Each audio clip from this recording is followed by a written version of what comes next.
That right there is a lot of love, folks, because obviously we have an outstanding band here on this stage. So without further ado, because I even hate hearing myself speak, we want to hear you speak. So what I'd love to do is first, we're going to start down the line down there at Jordan, and just tell the folks who you are, what you do in the band, how long you've been with the band, and then, of course, how you got started with the association. Well, first of all, you already gave away my name. My name is Jordan Cole, and my dad was one of the original founding members, Brian Cole. I don't know. Thank you. He's kind of a tragic story, but him and my mom got married out of high school and had me about 3 years before he joined the band, and he wanted me to be an artist, and he raised me to be an artist when he was alive, and so did my mom. And I guess it took, because for my first paying band, in 2 years I was playing in Las Vegas with the Steppin' Stones. So I had retired, and I had been talking to the original members and just trying to find out more about my dad, and they've all got great stories about Brian, because he was quite the colorful character. And out of the blue, I got a call from Larry Ramos, who has passed away since then. And Larry asked me to send some music over. Do you play? And I said, yeah. And he said, well, okay, send me something. And I sent him a tape of some stuff I wrote. And he said, what are you playing? I said, well, nobody will work with me. I'm playing with all of it.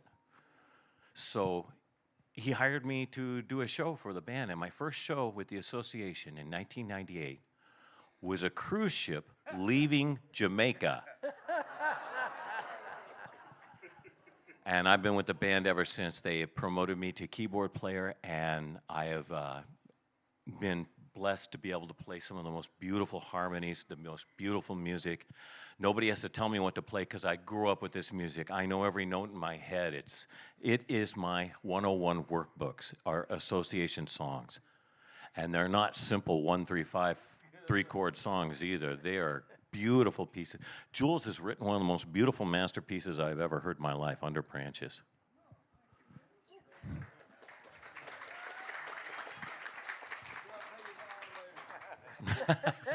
I'm sorry. I can talk forever, and so could we all. All right. My name is Bruce Pichter. I was born and raised in San Diego. Yeah, right on. Some California people. This is my third Flower Power cruise. Yeah. I originated, and the band started on I believe, the 5th anniversary of the cruise. I'm not sure of that. This is, as I said, my third cruise. I played last year on the cruise with the association and Gary Puckett, which is how I met the group. I had played with Gary in San Diego for several years, and then he changed the band's membership.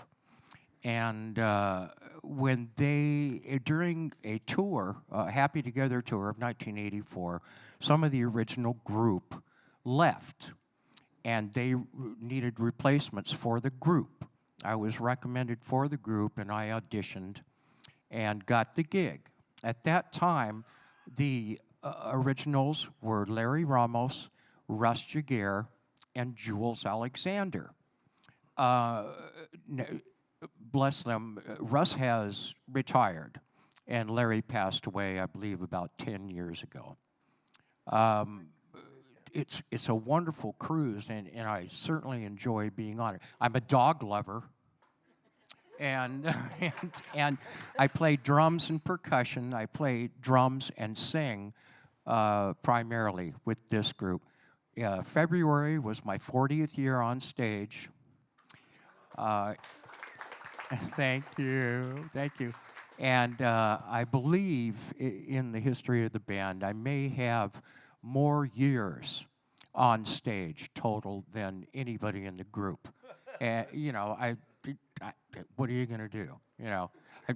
I'm not leaving, and you can't fire me, because I come back like the plague. Want to bet? Yeah. 40 years straight as our drummer. That's incredible. A few years ago, Jim graced us, Jim Yester, by coming back to the group, the association, and Jim has one of the highest voices in history. Only dogs can hear his vocal range. He's fantastic, and I love him dearly. And I'm so grateful to have Jim back. You know, he and Jules are original members, and we all have been together, I think, 25 or 30 years. There you go, Tigers. It's a pleasure. I enjoy speaking to all of you on deck or in the lounges or what have you. Thank you so much. Oh, and my wife Linda is here. And it's our 50th anniversary. That's like 70 for non-musicians. How could I forget? Thank you, folks. Right, exactly. You were going to be in the doghouse if you didn't mention that. All right, awesome. Del? Hi, aloha. Right. I'm Del Ramos. I've been with the band going on, if I'm not mistaken, 50 years now. And I started at the bottom with the group and moved gear and set up stuff and packed it up and got on airplanes and stuff. Went all over the world. And the one thing I knew, they hired me out of my own rock and roll band. I had to put that aside because I was working behind the scenes for the group for a long time. And one thing I learned about the group, coming from a vocal group myself, is that every single person that has been in this band, whether they're here with us now or not with us now, have been super singers and entertainers. And it was so easy to communicate with them because all of them were really nice people. And except for a couple of weirdos, but you know. But Won't say who. I've had a lot of fun working with the band. Jules was actually responsible for me being officially in the band. He had, unfortunately, I have this thought in my mind all the time. He went into the hospital for appendicitis or something like that, and he was gone for a week. And during that time, my brother and Russ were trying to find somebody to replace his vocal. And finally, our keyboard player came up to them and said, "Have Del sing the parts from the mixing board." And so they said, "Oh, well, yeah, I guess you could do that." So they came up to me and asked me if I could do it, and I said, "Well, yeah, I know all the vocal parts." And so I covered everything from second tenor parts to baritone parts, deep bass baritone parts, and it was so much fun. And so I ended up actually doing mixing sound for the house, and calling lights with a headset on and singing on a live microphone in the audience. And I was the only one in the world that was doing it. So somebody found out about it in Europe somewhere, and I did a special story on it for PBS because I was the only one in the world that was doing it. It was so much fun because there were times where I was so far from being perfect in a concert, doing all those things at one time.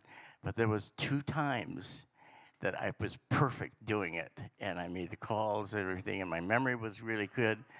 And I had to actually pick up some books from libraries regarding how to put space in my head, because every inch of my brain was being used up. When I did all 3 of those things at the same time, if you couldn't put another thought in my head because there wasn't enough room for a postage stamp.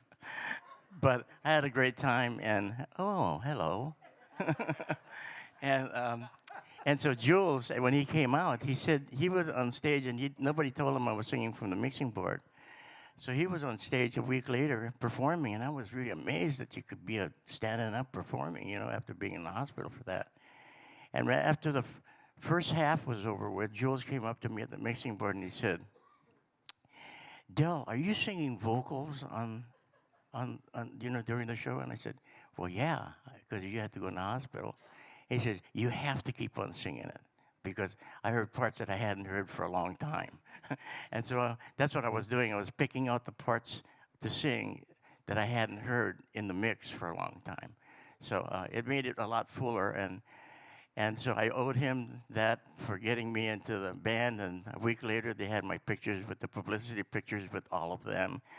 And it was such an honor for me because when I first saw the band live, I thought, wow, that's the kind of band I would love to be in. I'd give anything to be in that band. And like here we are on a cruise ship, performing for all of you. And the people, all of you here that have seen us or have met us, we're pretty friendly people. I mean, you can approach us, and some of us you might have to buy them a drink to have talking to me,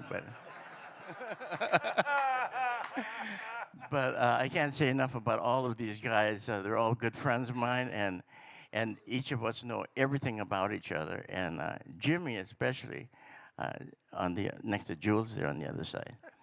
Jimmy is one of the best singers I've ever heard sing. I mean, he sings way up there, and.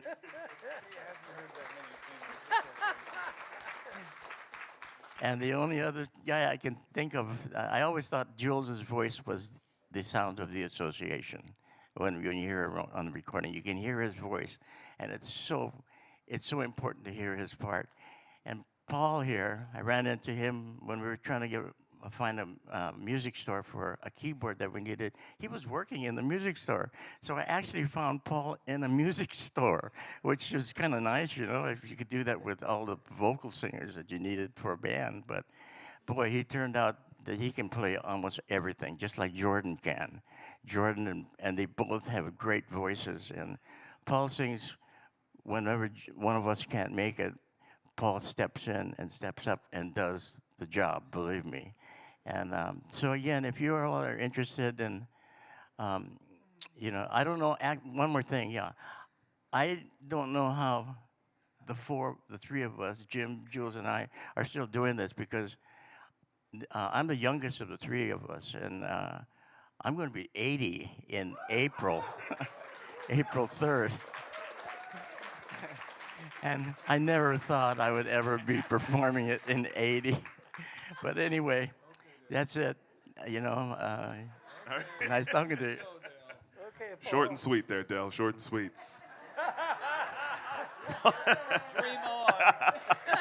Well, now you cut into my act. I was going to say. My name is Paul Holland, and I started out as the keyboard player when I first joined the band 38 years ago. And now I was the bass player for about 10 years. Now I'm the guitar player and one of the great singers of this choir that I'm part of. This room is moving. No, the buildings. Oh my God. It's the buildings. It's like the Don't worry. Haunted Mansion, but sideways.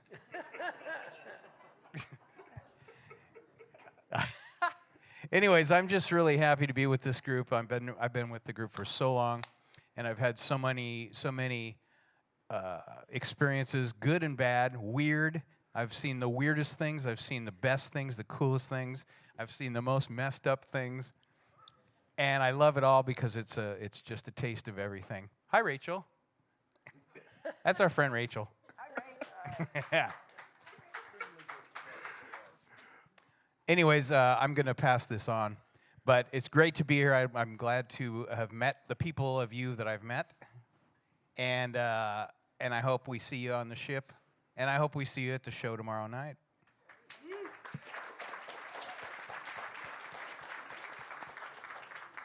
Okay, I'm Jules Alexander. I basically started the band, and I'll tell you the story about how that happened. It's a bit of a story, so just sit there, Jim, okay? Okay, there was a band before the association that was called The Men. It was folk music. We were the first, actually, advertised as and called folk rock in the world. That was it. We all played at the Troubadour in Los Angeles. That's where we formed. The Men was a 13-person band. Excuse me. What happened is we started at the Troubadour. The guy who ran the Troubadour used to have hootenannies on Monday night where everybody would come up and just play a few tunes, so on and so forth. And I don't know if you know of the Dillards, but Doug Dillard, oh boy, they were on, oh gosh, what was that TV show? Yes, they were the I don't know what it was, but anyway, they were on that. That's where you saw it. But they were an incredible band. And Doug Dillard said, hey, listen, we're all playing this stuff. We all know the same songs as folk music. Let's just go up and a bunch of us play the song. Do it. He said, that sounds cool. So we did. And I think the very first one was like 20 people were on the stage. And we played, and wow, it sounded good. So the guy who owned the Troubadour, Doug Weston, saw it. And the next week, it was always Monday night, we did it again. Next week, we did it again. Weston came down and said, hey, let's form a band, folks. Let's get real.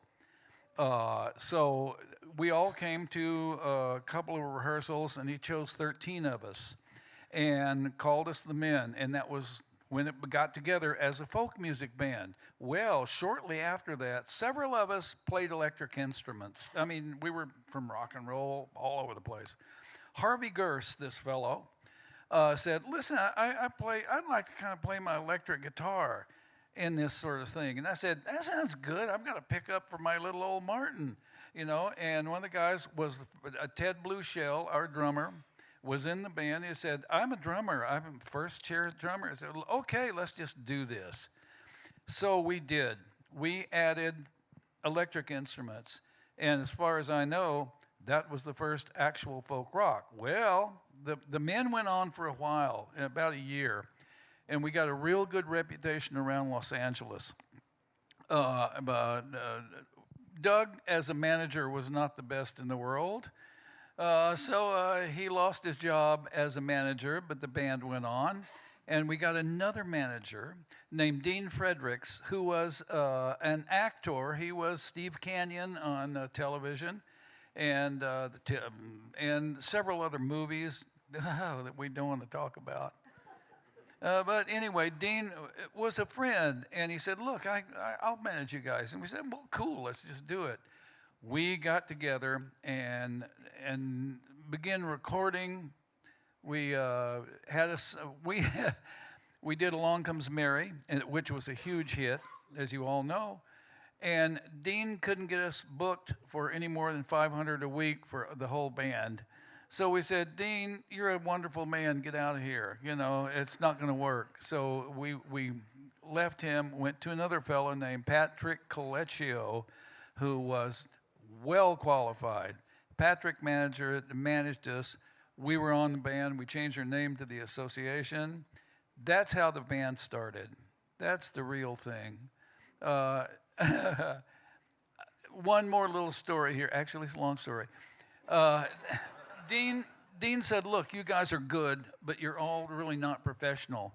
We got to get a professional arranger to do some music for you. And we thought, cool, this guy knows. Yeah, okay. So he hired a guy named Ruby Raxon, who is David Raxon's brother. David Raxon is a movie music guy, did wonderful stuff. But Ruby also did good stuff, sort of. He hired him to do an arrangement. So in about a week or two, he came into one of our big rehearsals and said, here it is, guys, I got it for you. So he came in with the music and set it all out in the piano. And he said, okay, here's the first part. He says, go ahead and sing it. Okay, we can do that. He said, we are told very often and something to lift up our hearts. And I said, whoa, that ain't what we do. You know, I said, we're going to have a meeting here, boys and girls, you know, about what this is not what we want to do. So he got pissed off and left. It was actually a good arrangement, but it truly wasn't what we wanted to do. So we got in this big argument because some of the guys wanted to do that and the other guys didn't. And Terry Kirkman, dear Terry Kirkman, who was one of the original members who has passed away, got in this argument, said, I'm not going to talk about this anymore, I'm out of here. He left, ran down the street. I came after him and said, whoa, Terry, hold on here. You know, let's keep this going. Let's do it, you know, and forget this. We'll go over to your apartment, which we did, had a little drink or two, and decided to put it together. And that's how the whole band really started. And that's it. And that was 1965, so, or 4, or something like that. So 5, that was it. He's got an ironclad memory, this guy. And this is Jim Yester. Thank you so much. I started in the business with my brother as a folk duo, and we just slipped into it so easily for some reason. I don't know, I guess it's the family sound singing together. After a few weeks of trying it, we were working at the Unicorn on Sunset Strip. We were the regular act at a folk club called the Unicorn. And I wasn't really sure, I wanted to do the showbiz thing, and I wound up joining the Army. And so they sent me to Germany. I realized after I got over there, well, I kind of miss that. I bought a guitar, had it in my room, wound up transferring to another outfit, and in that outfit were 2 guys. One was a jazz guitarist from New York. The other had been in a folk group in college. The 3 of us formed a folk comedy trio and we took old folk songs and wrote parodies about the Army. Like Hush Little Baby, Don't You Cry became Hush Little Lifer, Don't You Cry. Puff the Magic Dragon was Yuck the Honey Wagon. Anyway, we sent a tape off to the entertainment director in Nuremberg. They freaked, pulled us out of our outfit, and sent us all over Germany and France entertaining the troops. So I got out of the Army. I had to help my folks for a while. My dad had been in an accident. They had a restaurant up in Joshua Tree.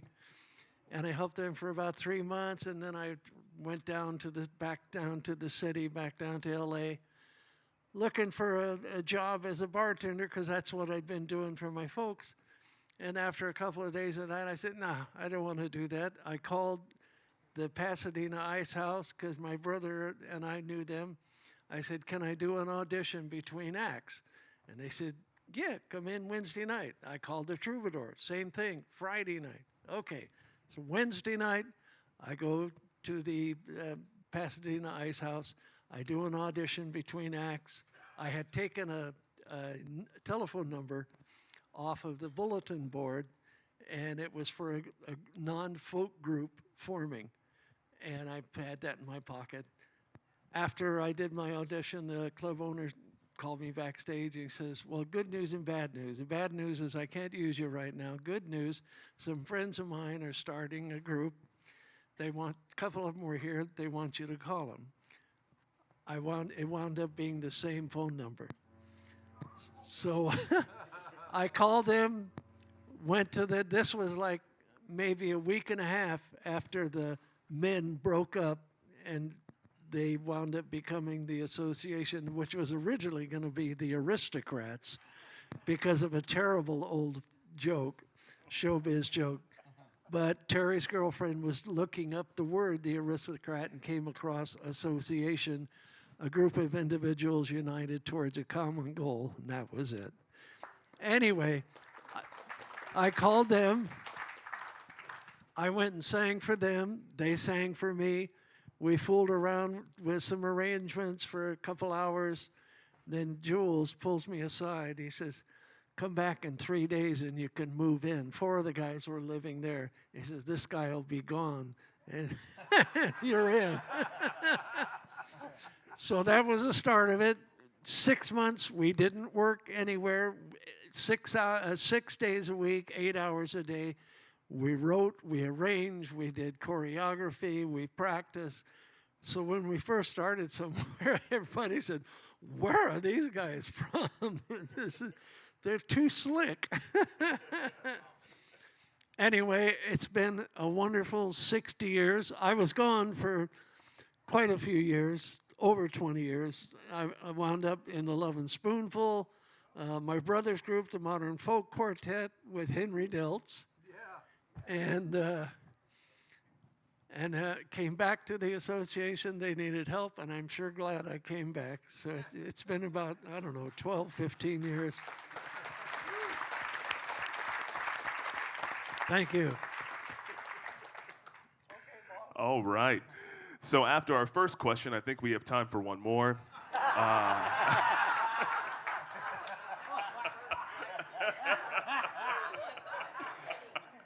No, but I actually do have a question for you two, because I actually did hear that story about how there was a previous member and he was only there for about 2 weeks, and then obviously Jim got the job.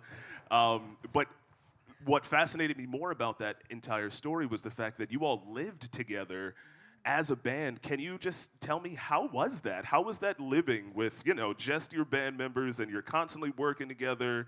Were there egos at that time? How did that work for you all? No, there was much more of a camaraderie than an ego thing. And it was a house where any itinerant musician could stop by. And I think it was Donovan came by, and somebody gave him something. He sat at the dining room table with a coloring book for 8 hours and never moved. Yeah, it was that kind of place, but it was wonderful. Four of us lived there, and that's where we also rehearsed. The other two guys were living with their ladies, and they would show up, and we would all do our thing. Yeah, that's pretty much it. We lived on Ardmore Street. We called the house the Aardvark. One of those big old 1920 houses, about 1, 2, 3, 4, 5 bedrooms, something like that. Nobody got in each other's face. We were just all wow. We wanted to play, so it was really good. That's awesome. That's a beautiful thing. It really is. I don't think you would see that these days at all from new artists. Yeah, it's harder. Yeah, exactly. All right, so as you know, we do have a few questions from the audience, and this one actually stems off of one that I typically like asking. They didn't put who it was from, so I guess they're afraid to know who wrote this question. So it's a good question, though. Are you all self-taught musicians, or do some of you have a history of formal training? Can you at least tell us about your origins getting into music? And we can start down there with Jordan. I was singing a Beatles song, just 17, before I was talking. I was inside my mom when Dad decided I'm going to be a musician singer, and he took her, with me stuck inside, to all of these concerts and recitals and stuff. And I literally, I can do it with a concussion. I just love playing and singing, and I enjoy so much that I'm allowed to do this and share this, because some people find joy in the camaraderie, and some people find joy in the applause. I actually find joy when all of us are doing this thing, and suddenly this thing exists that I'm a part of. I'm a cell of this body of music that's living, and it has a life of its own. And my stupid little life doesn't exist anymore. I'm just part of this beautiful, I don't know how to describe it, except that it's better than any drug, trust me. I should say that I don't have a lot of experience in that. I don't drink or do drugs, and there's a few bands that would look at me sideways like, what's wrong with him? He's no fun. But I just love the music, and I taught myself everything. My first drum set were Baskin-Robbins tubs.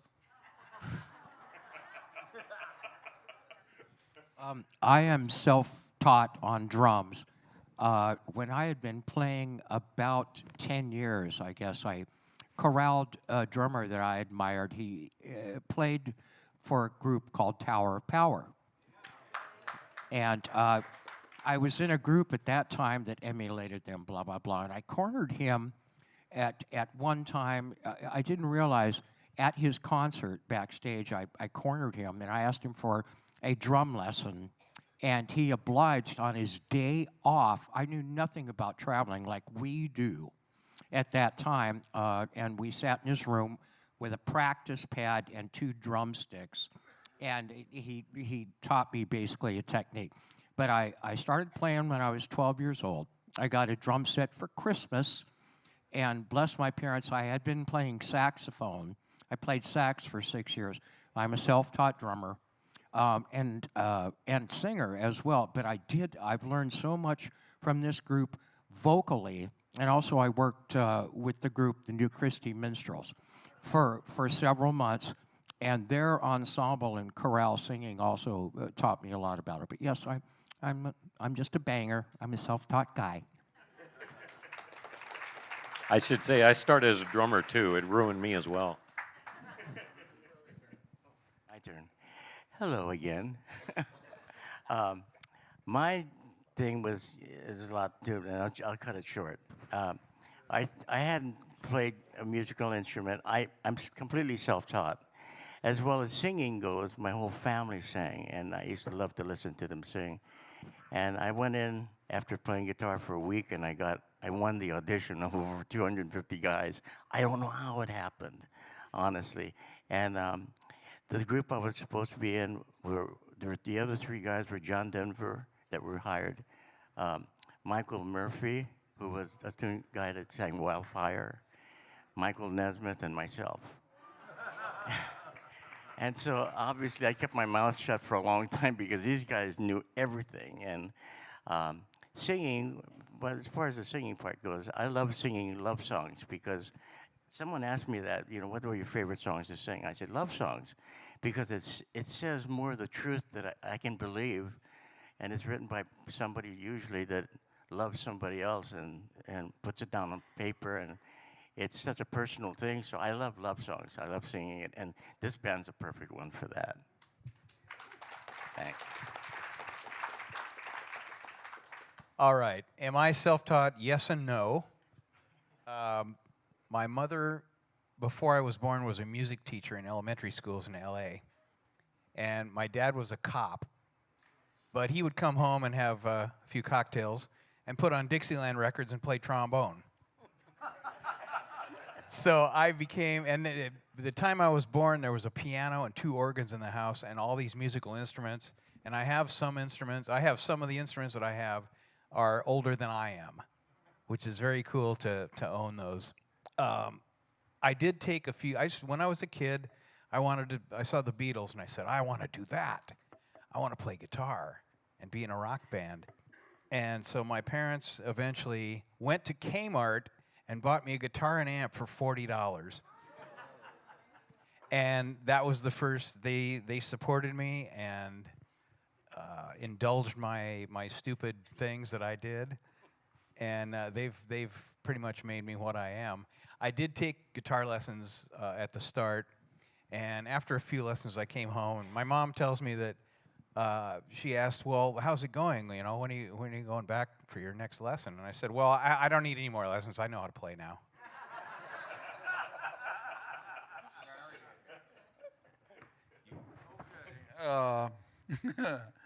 Well, I'm pretty much self-taught. I began on a piano, but I got kicked out of piano school because I played by ear. The teacher said, okay, here's a sheet music. I'm going to play this for you and see the notes. Yeah. So she played it. I listened to it, and it played it back for exactly. And she said, wow. Wow. She said, well, try this one. And she played another tune, and I played that exactly, but she gave me the sheet to a completely different separate song. And she said, you're not reading the notes. I said, what's that? And then she said, well, get out of here. You're not really suitable for doing this. So I did. Then I got a guitar. My mother's best friend. No, I'll tell you this story. My mother's name was Jean. She was a photo retoucher. And she had a good friend, this woman in there, who was just the opposite of her. My mother was very straight-laced, was very straight-laced. The other Jean was known as Mean Jean because she drove fast, smoked, drank, cussed, and that there was her, Mean Jean and Clean Jean. They were the best friends. So Mean Jean had a guitar that didn't have a string on it, and she gave it to me. I was about 11, something like that. And so I just went, oh, this is it. So she taught me a few chords, G, C, and D, of course. All the guitar players in there know that you just start with those chords. And I discovered an E minor. I made it up. I thought I was the musical genius for making up an E minor. I wrote that. What do you mean who wrote that? Man. So anyway, that's how I started, and it was all self-taught. Started a high school band. We were the first one in Pomona, California. That was it, So I said, okay, I'm going to do this. And That was Terry and the Twisters, right? yes, that was Terry and the Twisters. Another funny story there. Terry was from England. Come to find out later, he went to school with John Lennon. But we didn't even know that until he said, "I know that guy," So that's my story.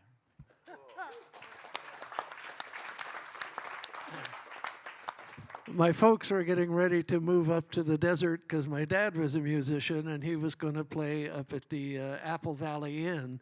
And my brother and I didn't want to move up to the desert, so somebody in the church helped us find a little house. And we were over there getting ready to, cleaning up the house, getting ready to move in. And my brother had been taking guitar lessons for about 3 years. So we were heavy into the Kingston Trio, and my brother would play guitar, and we would sing Kingston Trio songs. Well, a college kid next door heard us singing, came over and asked us if we wanted to play for a big show that they were having in 2 weeks. And we said, sure, okay. So I decided I didn't want to just stand up there with my hands in my pocket, so we borrowed another guitar. And in the 2 weeks, I learned to play guitar and sing the 12 songs that we knew that we were going to do for the show. And after that, we just kept going from one thing to another. And within about 4 months, we were working on the Sunset Strip as a regular feature, the Esther Brothers.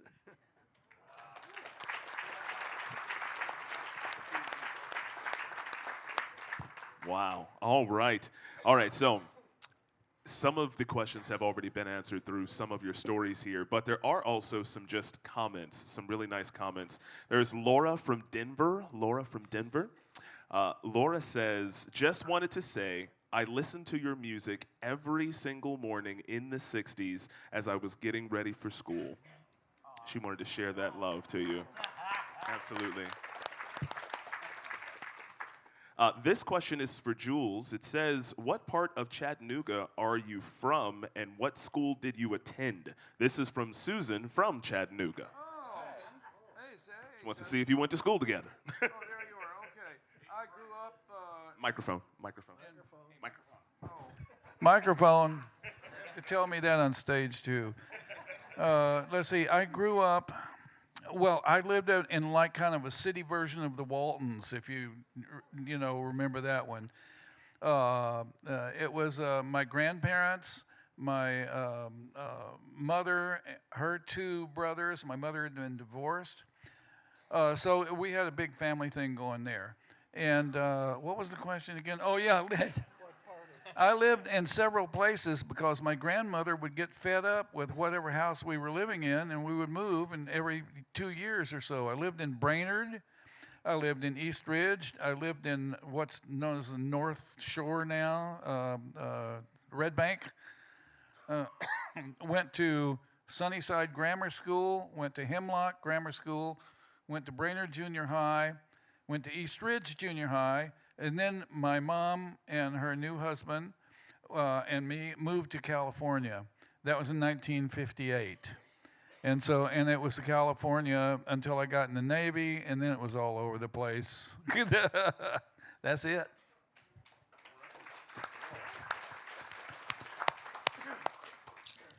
All right, this one is from Chuck. Chuck from Winston-Salem, North Carolina.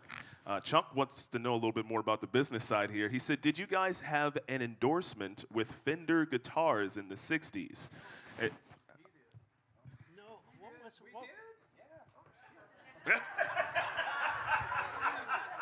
we had a Where's my guitar? we Fender originally we had a what is it? It begins with H. It was a Swedish, I think, a Swedish company.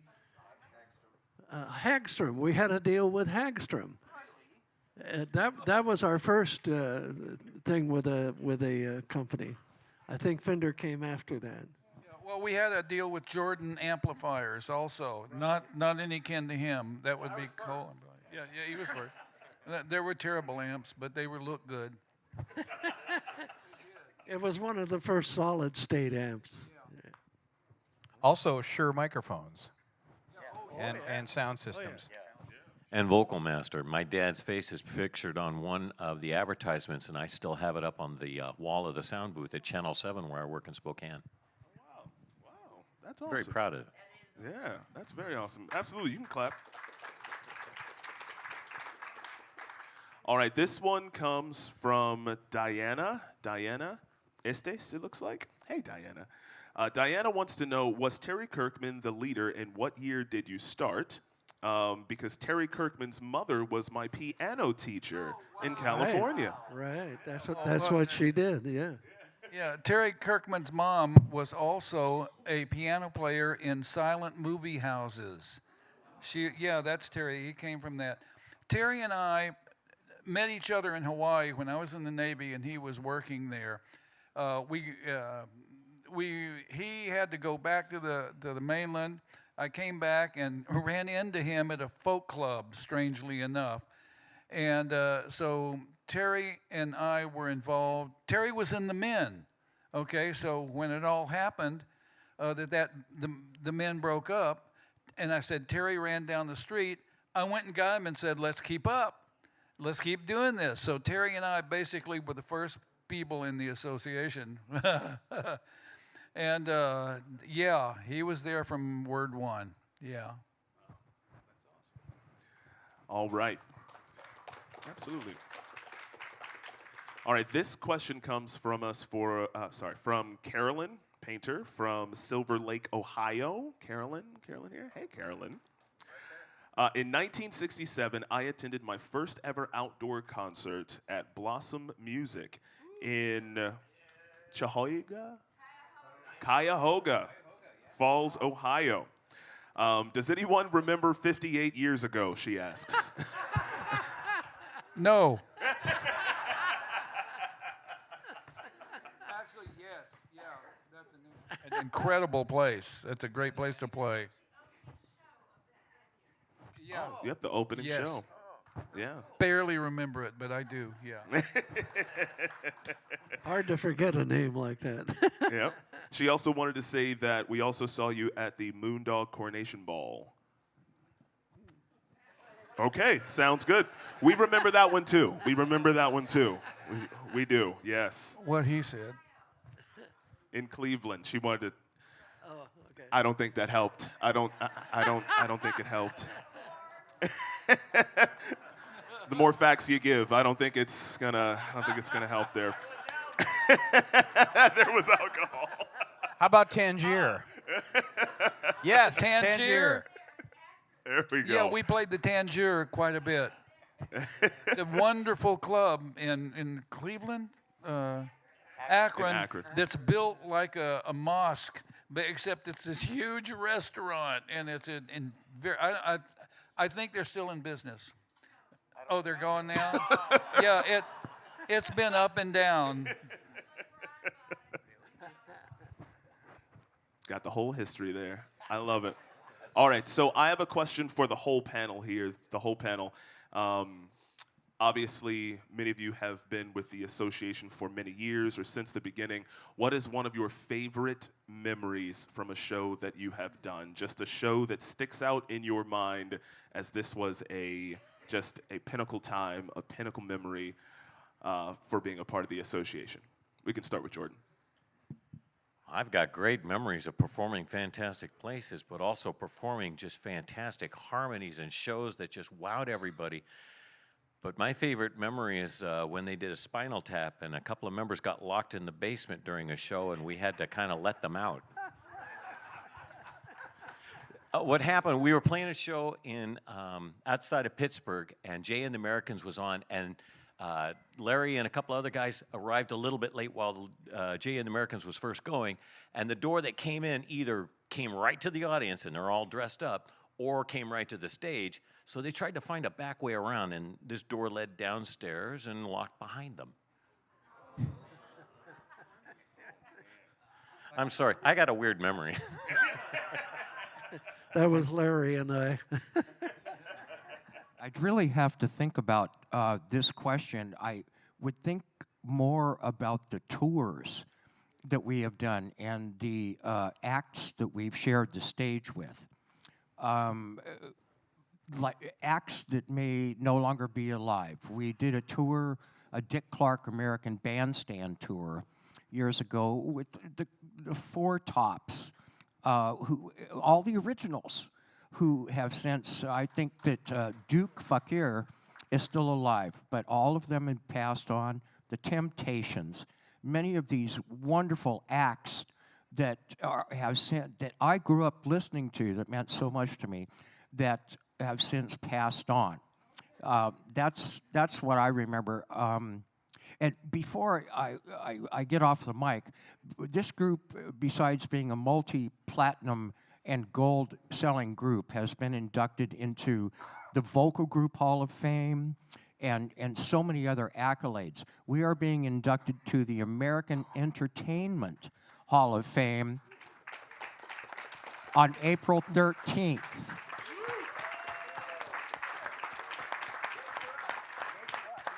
Yay for us. God, there's so many incredible times that we've had on the road with this band, and the one thing that really caught my thinking is that it's not a funny thing, because I was in the hospital at the time, and I missed the trip to which Jordan took my place in the Philippines. I've never been to the Philippines. My mom and dad were from there, and and I finally, let me bypass that. This will be real simple to tell you. We were doing a show in Woodlands, Texas, a place called the Do-Si-Do. In fact, I met somebody on the ship that saw us there. And while we were on stage, I was doing an introduction for Never My Love, and my phone rang. I pulled it out of my pocket, and we're not supposed to have phones on the stage, group rule. And I picked it up, I answered it, and it was my mom. And so Jules says across to me, he says, "Is that your mom, Del?" And I said, "Yeah, it is." I said, "Mom, I can't talk to you right now. I'm kind of busy." And she says, "Oh," and this is what she called the guys the boys. She says, "Please give all my love to the boys." And I said, "Okay, Mom, I'll talk to you after I get off stage." That was it.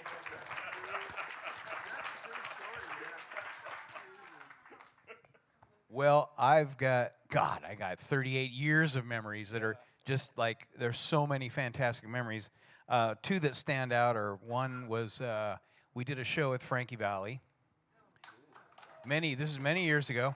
And after the show, we were in the hotel, and I was in the bar with Frankie singing Christmas songs, which was so much fun. Yeah.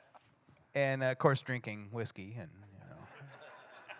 And then the second one was we did a show with B.J. Thomas. And B.J. Thomas told me I had a lovely voice. And I go, wow. Because, that's a guy with a hell of a voice. And a super gentleman. Yeah, absolutely. That's what I got. Well, I have no specific one show that stands out, but every show, when you're singing, and everybody's on pitch, dead on pitch. The guitars are in tune, you're on time, and you hit a chord and you go to heaven. Simple as that. There's something that happens when you're all tight. You know, I don't mean drunk. I mean, well, that could be too, but when that happens, there's something that all singers know about that happens in your psyche, and that's what I love right there.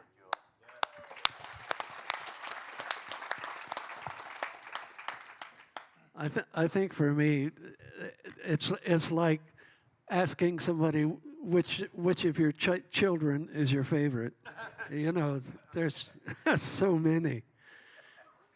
But playing incredible places like, you know, Hollywood Bowl, the Greek Theater, Ravinia in Chicago, places, they just stay with you for years. Those are the things that I remember. May I interrupt this? I just thought of this. We all remember when the basement at the World Trade Center, there was a bombing. I believe it was 1993. 2 years later, we played at the Towers. At high noon, my back was to the East Tower, I believe, and I could look straight up and see the tower.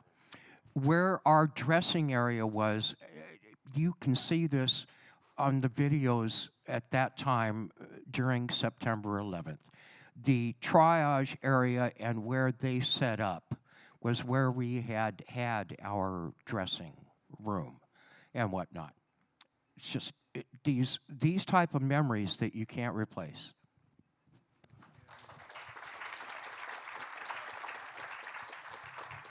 And might I just say, gentlemen, we appreciate each and every one of you for being on board, sharing your stories, sharing your talents, and performing for us. So ladies and gentlemen, one more time, let's hear it for the association.